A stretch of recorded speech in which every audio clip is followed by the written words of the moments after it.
मुक्ति global Buddhist foundation के तत्वाधान में हो रही परिषद परिचर्चा के प्रथम चरण में मैं दीप भजन के लिए आज आमंत्रित करता हूँ श्रद्धेय देवेंद्र गौतम विशाली,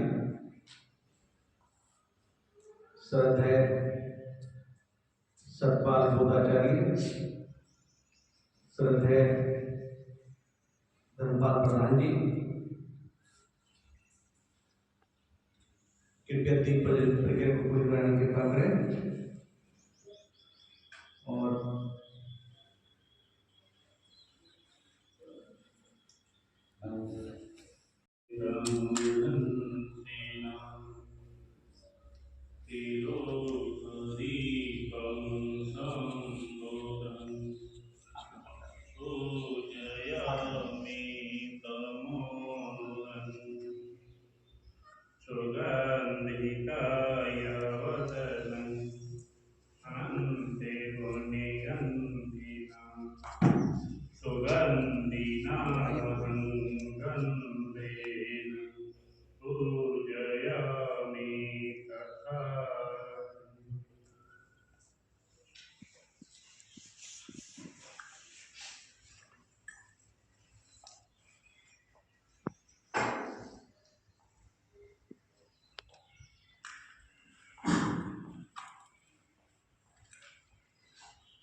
निवेदन करता हूँ कि वो संदेश में लेकर हमारा मार्गदर्शन करने की बात है।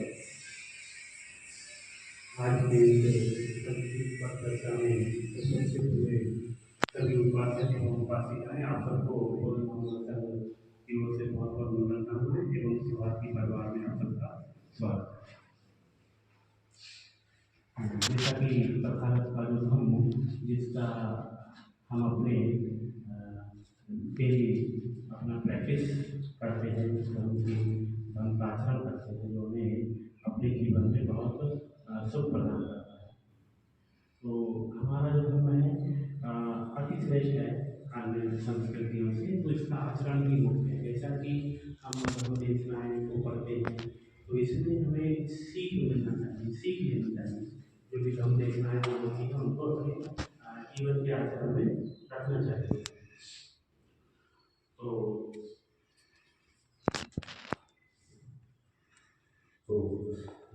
जैसा कि जो हमारी एकेडमिक शिक्षा होती है, एक हमारी जो ज्ञान होता है, धर्म का ज्ञान होता है, दोनों चीज़ें अलग अलग है। ज़्यादा पढ़ा लिखा होना वो धर्म नहीं है। धर्म का पढ़ा लिखा होना तो है, धर्म का आचरण नहीं है। तो इसी प्रकार का एक दृष्टांत है ये इसी प्रकार वाराणसी का। तो जैसे वाराणसी में एक धनी सेठ था। सेठ तो धनी होते हैं जो अपना व्यापार करते हैं, और उसके पुत्र था जो पढ़ा लिखा नहीं था। तो इसी प्रकार से एक आजकल जो कहावत भी है, किसी जैसे एक यूनिवर्सिटी के प्रोफेसर होते हैं, जैसे आपने सबने सुना होगा कि यूनिवर्सिटी के प्रोफेसर होते हैं वो बहुत बड़े विद्वान होते हैं। जरूर कोई प्रोफेसर है तो विद्वान तो होगा ही। तो गर्मियों की छुट्टी में वो घूमने को निकले, तो टिकट में नहीं अलग से, तो घूमने को निकले तो उन्होंने नौका विहार करने की सोची कि मैं गर्मी के दिनों में नौका विहार करूँगा। अब जो नाविक होता है वो एक अनपढ़ होता है, लेकिन उसके पास जो कला थी वो कला तैरना थी और नाव को चलाना थी। प्रोफेसर जो थे एकेडमिक शिक्षा से पढ़े थे और प्रोफेसर थे, तो नौका में बैठते हैं और विहार करते हैं, नौका चलती है। और नौका चलने के बाद जो प्रोफेसर साहब थे वो प्रश्न करने लगे उस नाविक से, हे नाविक, क्या तुम गणित विषय जानते हो? तो नाविक बोला कि नहीं सर, मैं गणित नहीं जानता। तो नाविक बोला तब प्रोफेसर बोला नाविक तब तो तुमने 1/4 अपना जीवन बेकार कर दिया। कुछ समय के बाद फिर वो प्रोफेसर बोले नाविक क्या तुम साइंस जानते हो विज्ञान? बोले नहीं जानता। तो विज्ञान में नहीं जानता। प्रोफेसर बोले तब तो तुमने अपनी आधी जिंदगी बेकार कर दी। फिर बोलते हैं कि तुम ये विषय जानते हो आने कैसे होता है इस कैसे होता है? बोले नहीं जानता। बोले मैं कह दिया बाबा अनपढ़ हूँ पढ़ाई लिखा नहीं हूँ और तो बोले तब तो तुमने पूरा अपना गहरी जिंदगी अपना पूरा बर्बाद किया। कुछ समय के बाद अचानक नाव जो है भूकंप आ जाता है और भूकंप आने के बाद नाव जो है हिलने डुलने लगती है। हिलने डुलने के बाद अब नाविक पूछता है प्रोफेसर क्या सर आप तैरना जानते हो? बोले मैं तो तैरना नहीं जानता। बोले तब तो सर आपने ही जिंदगी अपनी पूरी बेकार कर दी। नाव डूबने लगती है और नाव डूब जाती है और प्रोफेसर साहब की समझ आती है और नाविक का वो तैरते बाहर आ जाता है। जरूरी नहीं कि एकेडमिक शिक्षा ही परिपूर्ण है जीवन में। एक अनपढ़ व्यक्ति के अंदर प्रज्ञा है कोई कला है वो बाहर है। तो ठीक इस प्रकार से बारहवीं का एक दृष्टांत है वो बताया मोदी के समय का है। एक धनी सेठ होता है उसके एक पुत्र है वो अनपढ़ है वो पढ़ा लिखा बिल्कुल भी नहीं। और जैसा किसी व्यक्ति का कर्म होता है वो कर्म उसके साथ ही रहता है वैसा ही उसको पूरा वातावरण मिलता है। जब उसकी शादी होती है जिससे उसकी शादी हो रही होती है वो भी एक अनपढ़ उसकी पत्नी थी वो भी एक अनपढ़ थी। जैसा वो अनपढ़ था वैसा वो भी अनपढ़ थी। हालांकि आज के परिपेक्ष में ऐसी कोई अमीर है अनपढ़ है तो बड़ी की बेटियाँ मिल जाती है लेकिन उस समय की ये दृष्टांत है। तो वो भी पढ़ा लिखा नहीं था वो भी पढ़ी लिखी नहीं थी और उसका जो धन था बहुत था। दोनों लोग सेठ लोगों के बच्चे थे और सेठ लोगों का देहांत हो जाता है और वो प्रांत तो ये मालिक बन जाते हैं उस संपत्ति के और दोनों की संपत्तियां मिलकर के बहुत ढेर सारी संपत्ति हो जाती है। अब वो संपत्ति इसमें 80 करोड़ और 100 करोड़ 120 करोड़ दोनों की संपत्ति इतनी होती है और मिला करके 200 करोड़ से कुछ कम ऐसा वर्णन है। तो 200 करोड़ संपत्ति हो जाती है। अब वो दोनों लोग कुछ काम भी नहीं जानते कोई कला भी नहीं जानते। जब अनपढ़ होता है व्यक्ति तो कला भी नहीं जानता है और कला न जानने की वजह से वो धीमे धीमे धीमे धीमे उस धन को खाने लगे और धन को खाते खाते वो पूरा समाप्त हो गया। पूरा धन समाप्त हो गया जो कि करोड़ों रुपए। अब उस करोड़ों रुपए में क्या किया आमोद प्रमोद किया अधिक पैसे को नदी के या पानी के तरह से बहाया। जितने भी खेत खलिहान थे बाग बगीचे थे खेत लोग थे वो सब उन्होंने बेच दिए और बेचने के बाद अब वो एकदम रंग हो गए कंगाल हो गए। अब जीवन यापन के लिए कैसे हमारा जीवन यापन करें और वो दर भजने लगे दोनों लोग। तो एक दिन क्या था तथागत जो थे किसी पर बनारस में बिहार करते थे उस उन्होंने देखा कि ये तो वो सेठ का बेटा है और जो हमारे बनते हैं हमारा भिक्षु संघ है जैसे कुछ हम भोजन खाते हैं या कुछ उसमें अंश रह जाता है भोजन का तो कुछ हमारे उपासकों का या हमारे भिक्षुओं का जो बर्तन है उसमें से कुछ अंश रह जा रहा है उसको निकाल के उसको खा रहा है। उस समय का जब देखा तथागत ने तो तथागत बोलते हैं और अपने मन में मुस्कुराकर बोलते हैं हे भिक्षु आप इस महाधनी सेठ के पुत्र को देखते हो इसने अपनी व्यर्थ में ही पूरी जिंदगी बिता दी और उसने समस्त व्यर्थ ही अपना जीवन बिता दिया। इसके पास इतना धन होते हुए भी इसने प्रज्ञा के अनुसार वो धन खर्च नहीं किया। यदि उस समय ये भिक्षु बनता और ये भिक्षु बनने के बाद इसका या भिक्षुणी बनती वो बदली तो ये इसका धन भी रहता और इसकी प्रज्ञा भी बढ़ती और वो लोग अपन संसारगामी अनागामी और आगे तक पहुँच सकता था।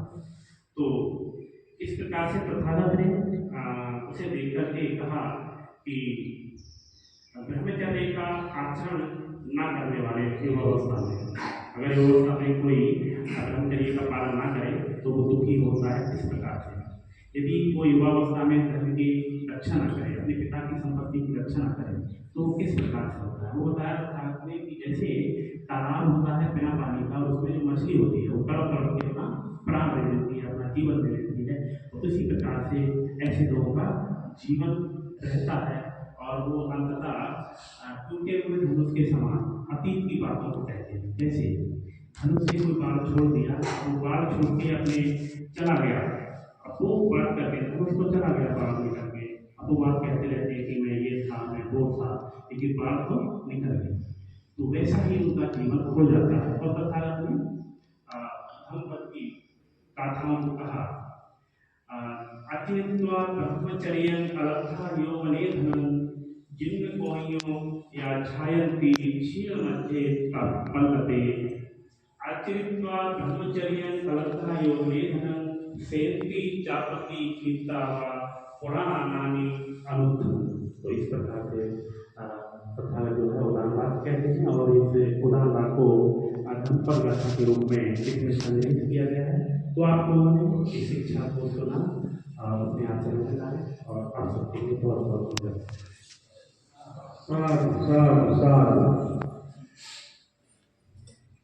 अब मैं परिचर्चा में सुभारती और उसकी शाखाओं के संस्थापक महोदय डॉक्टर कृष्ण जी को आगे आमंत्रित करता हूँ कि वो हमारा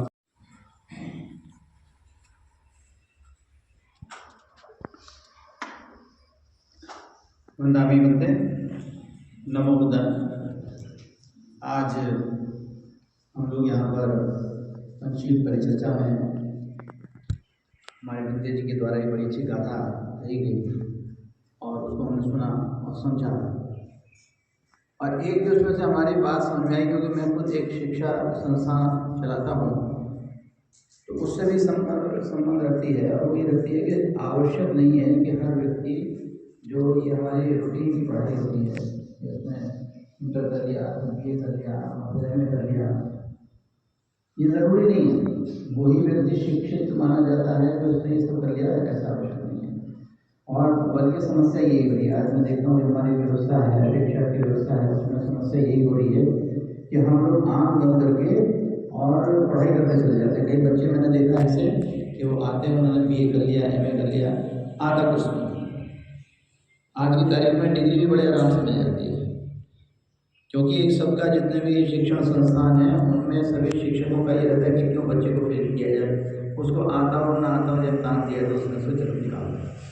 तो उनको वास्तव में कोई भी उनको ज्ञान नहीं है और वो BA में करके घूमते फिरते हैं, उनको कोई व्यवसाय नहीं मिलता, कोई नौकरी नहीं मिलती, क्योंकि उनको कुछ ज्ञान नहीं है। तो आवश्यक ये है कि हम लोग आँख बंद करके और BA में करने की शिक्षा की व्यवस्था दौड़ें और बल्कि किसी की कला को हम लोग सीखें। जैसे कि अगर उसने कहा कि जिसको नाव चलाना आता है वो एक पढ़े लिखे बहुत बड़े आदमी से जिसका एक PhD डिग्री धारक हो, उससे भी इतनी समय में ज़्यादा सफल व्यक्ति होता है।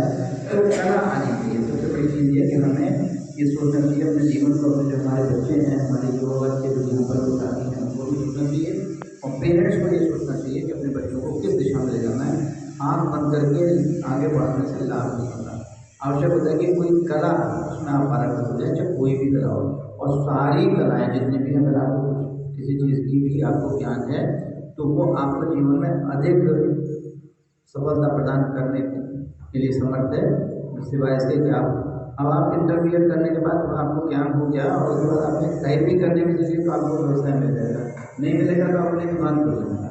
लेकिन एक खाली आपको कंप्यूटर का ज्ञान नहीं है, आपको टाइपिंग का ज्ञान नहीं है और आपने BA MA कर लिया, कौन आपको नौकरी देगा। तो इसलिए ये बहुत ही अच्छी इस गाथा से हमको जो शिक्षा प्राप्त होती है वही प्राप्त होती है कि हमको हर जितना भी कोई ज्ञान है, ज़रूरी नहीं है पढ़ाई लिखाई का ज्ञान हो, अगर कोई हमें व्यवसाय आता है, कोई किसी भी चीज़ का हमको स्किल आती है तो वो हमारे जीवन में बहुत अच्छी है, बहुत आवश्यक है। तो हमें स्किल डेवलपमेंट पर भी ध्यान देना चाहिए।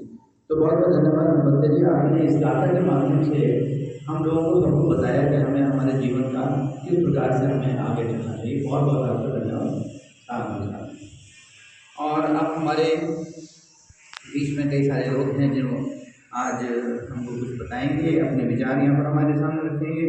सबसे पहले तो मैं अपने हमारे बीच में बहुत दिनों बाद आज वैसे तो इस दिशा में तथागत के संदेश को फैलाने में पूरे भारत के अंदर ही जगह क्योंकि जो यूट्यूब है वो तो आप जानते हैं पूरे विश्व में देखा जाता है, वो खाली एक क्षेत्र में नहीं देखा जाता।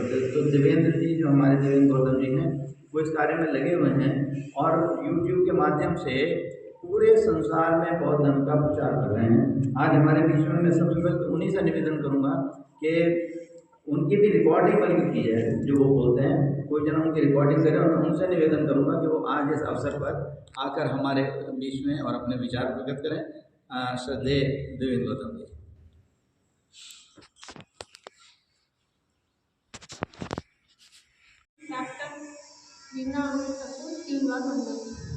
आप सभी धर्म बंधुओं को नमो बुद्धाय, जय हिंद। पिछले हफ्ते मैंने पतन के कारण और पुनः जीवित कैसे करें ये मैंने बताया था। इसमें कुछ 2 पॉइंट किसी कारणवश रह गए थे, वो आज मैं पूरा कर रही हूँ।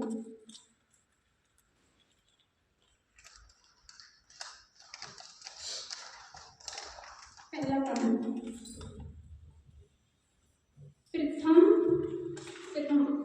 कनिष्क प्रथम ईस्वी में बौद्ध धर्म का बहुत बड़ा अनुयायी और प्रचारक था। वह कुषाण वंश का कनिष्क और चतुर्थ बौद्ध संगति को संपन्न कराया था। कनिष्क ने चतुर्थ बौद्ध संगति आपसी झगड़े को समाप्त करने के लिए रखी थी। ज्ञान बोधक धर्म में अपने विश्वास के लिए कनिष्क को भी शहीद होना पड़ा। उसने अपनी सया पर ही मौत की नींद सुला दिया और कुछ ही वर्षों में कुषाण का अंत हो गया और बौद्ध धर्म का पतन हुआ। दूसरा कारण चीनी बौद्ध यात्री वंशंग के अनुसार 600 ईस्वी में हर्षवर्धन एक बौद्ध राजा थे। इसकी राजधानी कन्नौज थी। हर्षवर्धन का शासक थानेश्वर, हरियाणा, पंजाब, उड़ीसा, उत्तर प्रदेश तथा हिमालय से नर्मदा नदी के तट तक फैला हुआ था। लेकिन उस समय के विरोधाभास के कारण बंगाल के शासक शशांक ने हर्षवर्धन के बड़े भाई राजवर्धन की हत्या कर दी तथा उनके बहनोई गृहवर्धन की भी हत्या कर दी। हर्षवर्धन के 2 पुत्र भागवर्धन, कल्यावर्धन की हत्या भी किसी षड्यंत्र द्वारा कर दी गई, जिससे राजा हर्षवर्धन को बहुत दुख हुआ, जिसके कारण बौद्ध धर्म का पतन होता दिखाई दिया। यदि राजा हर्षवर्धन के दोनों पुत्र अगर जीवित रहते तो बौद्ध धर्म आगे तक बढ़ता। चीनी यात्री वंशंग हर्षवर्धन की बहुत प्रशंसा करते हैं। हर्ष उदारतावादी और न्यायवादी शासक था। प्रशासन हर्षवर्धन के राजस्व के 4 भागों में विभाजित किया गया था। पहला राजा पर खर्च किया जाता था, दूसरा भाग विद्वानों पर खर्च किया जाता था और तीसरा भाग सरकारी कर्मचारियों पर खर्च किया जाता था और चौथा भाग जो धार्मिक गतिविधियों पर खर्च किया जाता था। अतः बौद्ध धर्म के प्रसार में खर्च किया जाता था। सामाजिक, आर्थिक और सांस्कृतिक व्यवस्था। हर्षवर्धन प्रयाग जाते थे और गंगा नदी के किनारे अपना समस्त धन गरीबों को दान करते थे, अर्थात अधिक से अधिक दान करते थे। कभी कभी अपने राजस्व वस्त्र भी दान कर देते थे। तभी से प्रयाग में कुंभ मेला आयोजित किया जाता है। धर्म, कला और साहित्य का संरक्षक। हर्षवर्धन बौद्ध धर्म का बहुत बड़ा श्रद्धावान उपासक और उसने अपने शासन काल में बहुत ही बौद्ध कला, मूर्ति, बौद्ध विहारों का निर्माण किया। सती प्रथा का अंत करना। हर्षवर्धन ने सती प्रथा का भी अंत किया था। हर्षवर्धन सभी समाजों का सम्मान किया करते थे। हर्षवर्धन अपने राज्य में प्रतिदिन 1000 बौद्ध भिक्षुओं को भोजन दान देते थे। उन्होंने अनेक बौद्ध स्तूप बनाए और नालंदा विश्वविद्यालय में भी बहुत दान दिया। हर्षवर्धन ने अपने समस्त समय में पशु हत्या पर प्रतिबंध लगा दिया था। गरीबों के लिए अनाथालय और धर्मशालाएं बनवाई। इसमें मेरी कोई गलती हो तो संग मुझे क्षमा करें। नमो बुद्धाय, जय हिंद। मैं पहले श्रद्धेय धर्मपाल गौतम जी से कहूँगा कि वो भी हमारा कुछ मार्गदर्शन करें और फिर मैं अंत में परम आदरणीय श्रीपाद दास नहीं के आशीर्वचन के लिए कहूँगा।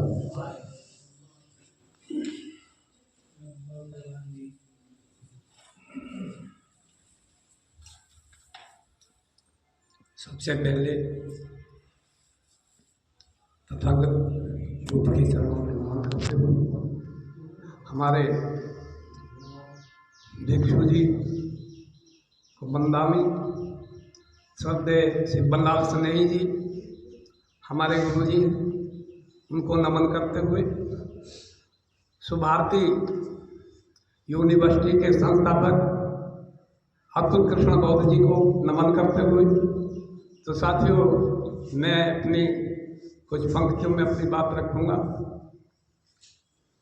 कि मैं क्यों मर रहा, मैं क्यों मर रहा है मूर्ख इंसान, तथागत बुद्ध को जानिए तेरा हो जाए कल्याण, तेरा हो जाए मानव के दिल में ना जब तक यहाँ तथागत बुद्ध होगा, वातावरण इस भूमंडल का नहीं तब तक शुद्ध होगा, नहीं तब तक शुद्ध होगा। पानाति पाता वैर मणि पर करता कभी विचार नहीं, पानाति पाता वैर मणि पर कभी तो करता ध्यान नहीं। द्वेष आग में झुलस रहा तुझे खुद से खुद को प्यार नहीं, वह जीने का हकदार नहीं जो एक दूजे से क्रुद्ध होगा, वातावरण इस भूमंडल का नहीं तब तक शुद्ध होगा, नहीं तब तक शुद्ध होगा। आदिम दाना वैर मणि के जो हर मोड़ से वह गुजर जाए पग उसका नहीं फिसलता, हर मोड़ से वह गुजर जाए पग उसका नहीं फिसलता, मुखमंडल उसका खिलता जो ना एक दूजे से क्षुब्ध होगा, वातावरण इस भूमंडल का नहीं तब तक शुद्ध होगा, नहीं तब तक शुद्ध होगा। तीसरा शील है हमारा कामेश्वरी चचारा वैरमणि। हो मन चंचल घोड़े की जिसने सही लगाम संभाली, मन चंचल घोड़े की जिसने सही लगाम संभाली, कामेशु इच्छा चारा पर विजय उसी ने पाली, कामेशु इच्छा चारा पर विजय उसी ने पाली। अरे जहूं और हो खुशहाली फिर क्यों महाभारत युद्ध होगा, पराई स्त्री को छेड़ने के लिए महाभारत हो।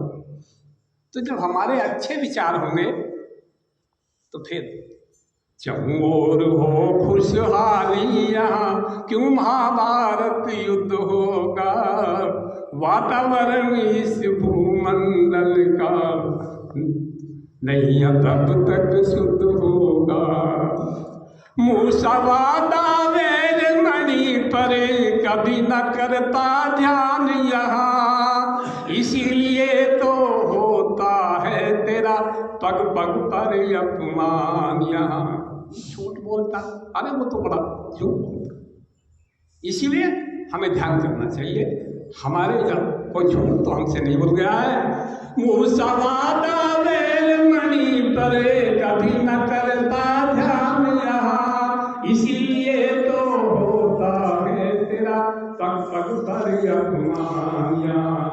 झूठ बुलंदों का जब तक लगा तेरे दिल में तू होगा, वातावरण इस मंगल का नहीं तब तक शुद्ध होगा। पांचवा शील है हमारा नशा करना बहुत बुरी लतें, कर्म बहुत ही गंदा, दुष्कर्म इसी में छुपे हैं सब, जो मानव को बना दे अंधा। बुरे कर्म की फांसी का फंदा, धर्मपाल के गले में खुद होगा। वातावरण तो जब स्वयं गिनाएंगे तो अनुमति होगी आपकी। तो ये मेरा आपसे भी निवेदन है कि आप इसमें मत स्वीकार करें। और इससे पहले कि मैं अपने परम श्रद्धेय शिवलाल नेगी से आशीर्वचन देने के लिए कहूँ, ये मैं कहना चाहता हूँ कि अगली बार आप सब जानते हैं, मुझे कहने की जरूरत नहीं, बहुत ही पावन दिवस है। और ये एक अवसर है कि जो हमारी पंचशील परिचर्चा भी उस दिन है और हमारे डॉक्टर अम्बेडकर साहब का जन्मदिन भी उस दिन है। तो ये हमारे लिए पर्व का दिन है और हम इसको मनाएंगे। मुझे तो पता है कि जगह जगह हर गली मोहल्ले में प्रोग्राम हो रहे होंगे, तो आप सब लोग हो सकता है कि बहुत जगह पर टाइप हो, आपको वहाँ जाना हो, पर फिर भी हम यहाँ भी वो उसको सुबह इसमें पंचशील परिचर्चा के समय पर हम डॉक्टर भीमराव अम्बेडकर साहब के जन्मदिन को यहाँ पर मनाएंगे। और उस दिन की जो परिचर्चा होगी वो मात्र केवल डॉक्टर अम्बेडकर एवं तथागत बुद्ध का धर्म, बौद्ध धर्म, इससे रिलेटेड होगी और सब पॉजिटिव होगी। ये भी मैं आपको बता दूँ, कोई भी जो भी लोग बोलें वो अपना नाम सागर जी को दे सकते हैं, थोड़ा थोड़ा बोलेंगे क्योंकि बोलने वालों की संख्या अधिक हो सकती है, सबको मौका मिलेगा। और तथागत बुद्ध के धर्म को हमारे देश में फैलाना चाहते थे डॉक्टर अम्बेडकर साहब, किस प्रकार से हमारे देश में उन्होंने हमारा कंट्रीब्यूशन किया उसके बारे में हम लोग चर्चा करेंगे। और वो क्यों चाहते थे कि तथागत बुद्ध का ये बौद्ध धर्म जो है पूरे देश में व्याप्त हो, इसके ऊपर हम लोग चर्चा करेंगे और विधिवत रूप से हम इसको यहाँ पर बड़े हर्षोल्लास के साथ मनाएंगे। तो आप लोग इस बात का ध्यान रखें। और मुरादनगर का जो कार्यक्रम है उसमें भी आप लोग सभी लोग आइए, वो बहुत अच्छा है। सुबह हम लोग ये मनाएंगे, वहाँ पर शायद मेरे ख्याल से वो शाम का सेलिब्रेट करेंगे। और अब मैं अंत में निवेदन करूंगा कि हमारे परम श्रद्धेय शिवलाल स्नेही जी हमें आशीर्वचन दें और राजकुमार सागर जी अपना यहाँ पर दायित्व संभाल लें आगे के संचालन का। बंधन में प्रगमन करते हुए और वो महामानव जिन्होंने 40-50 साल तक भटके हुए आदमी एक ऐसा मार्ग लिया है बुद्ध का जहाँ शांति मिलती है, उनका कोटि कोटि नमन करता हूँ डॉक्टर साहब का। और आप सब अपना कीमती समय छोड़कर अपने जीवन का आप लोग उपस्थित होते हैं, आप लोगों का सबका नमन करता हूँ। मुझे अवसर दिया है, मैं इतना विद्वान तो नहीं हूँ, आप लोग भी करें, लेकिन जो सीखता हूँ आपसे कोशिश करूँ। थेरावादी परंपरा के अनुसार संसार से मुक्ति पाने की 3 धाराएं हैं।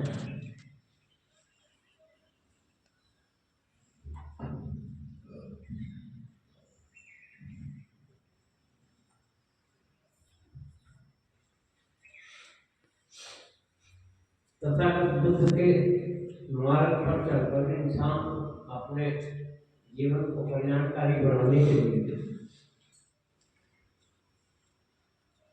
3 धाराएं हैं। सर्वज्ञ बुद्ध की प्राप्ति, पचेय बुद्ध की प्राप्ति, अरहंत की प्राप्ति। उपर्युक्त 3 धाराओं में से सर्वज्ञ बुद्ध होना आसान नहीं है, यह सबसे कठिन है।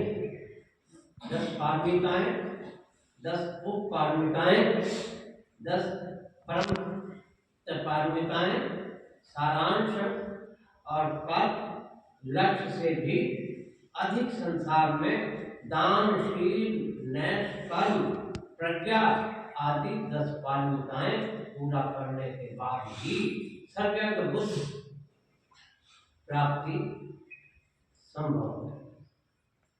बुद्ध वंश की कथा के अनुसार बोधिसत्व ने महासागर में विद्यमान जल से भी ज्यादा रस डाल दिया है आसमान में विद्यमान तारों में से अधिक नेत्र दान दिया है। महापृथ्वी की मिट्टी से ज्यादा मांस दान दिया है। इन कहानियों का उल्लेख बुद्ध वंश कथा एवं जातक कथाओं में मिलता है।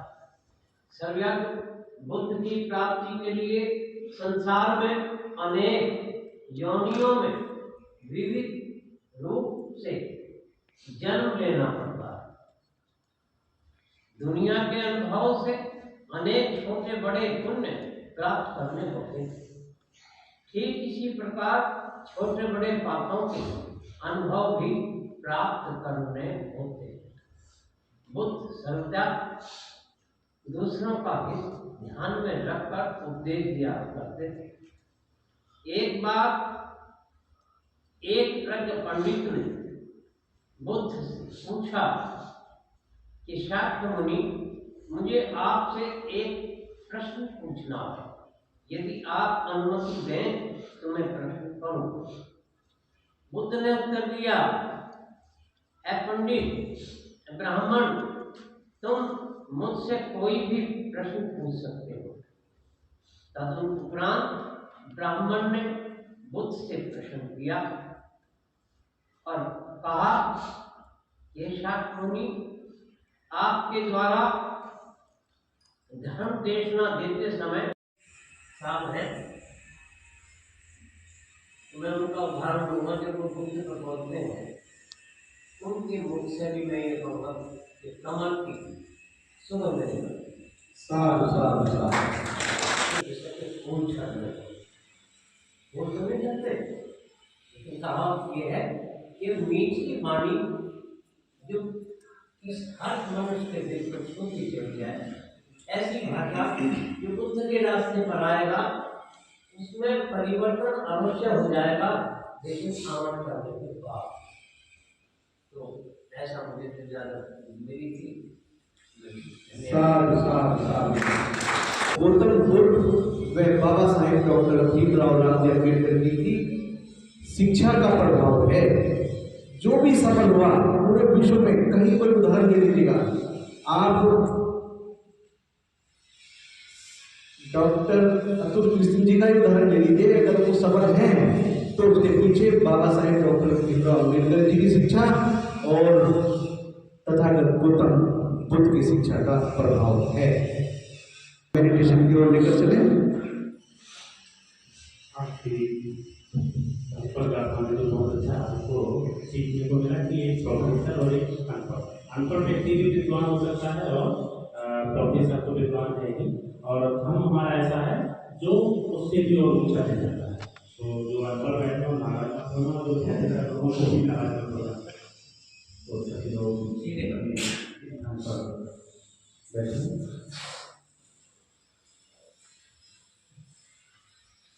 आँखों को बंद करें।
पंक्ति पर चर्चा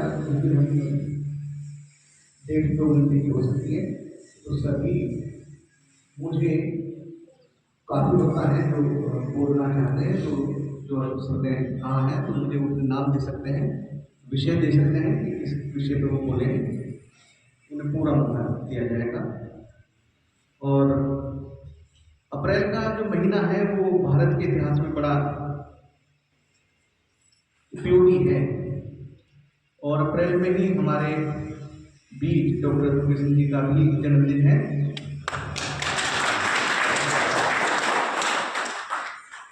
बुद्ध की शिक्षा को डॉक्टर साहब अतुल सर हमें कितना प्रयास कर रहे हैं कि आप भी सफल होने के लिए आइए, मेरे पीछे आइए और मैं आपको बुद्ध की ओर लेकर चलता हूँ, आप बुद्ध की शिक्षा को ग्रहण करो। ये बहुत बहुत साधुवाद सर के लिए। मेडिटेशन हो चुका सर, अब अपने बंदे जी से कि कृपया वो हमें कृपया सभी हाथ जोड़ लें और सभ्य सत्ता के लिए। सभ्य सत्ता सुखी होतु, सभ्य होतु जगे विनो, सभ्य भद्राणि पश्यन्तु मा किंचित् दुःखमागमः। सभ्य सत्ता सुखी होतु, सभ्य होतु जगे विनो, सभ्य भद्राणि पश्यन्तु मा किंचित् दुःखमागमः। सभ्य सत्ता सुखी होतु, सभ्य